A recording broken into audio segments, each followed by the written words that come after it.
Just 17 years old, Tyler Barney noticed his iPhone 6s slowed down with a software update, but sped up again with a new battery. His discovery, posted to the website Reddit, went viral, sparking criticism aimed at Apple. Most people think, my phone is slow, I need to go buy a new phone. But the problem doesn't lie necessarily with the phone, it's just with the battery in the phone. Now Apple is apologizing for not being clear it does slow down phones with aging batteries to keep them from shutting down unexpectedly. I think it's on them to do a much better job of helping people understand what goes on with these very expensive products as they get older.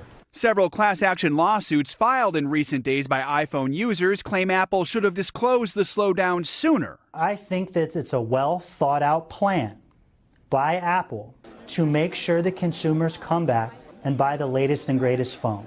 Apple denies this, saying we have never and would never do anything to intentionally shorten the life of any Apple product or degrade the user experience to drive customer upgrades. Starting in late January, the company will offer replacement batteries for $29 on iPhone 6 or later. That's a $50 discount and much cheaper than buying a new phone for up to $1,000. Joe Fryer, NBC News, Los Angeles. Hey, NBC News fans, thanks for checking out our YouTube channel. Subscribe by clicking on that button down here and click on any of the videos over here to watch the latest interviews, show highlights, and digital exclusives. Thanks for watching.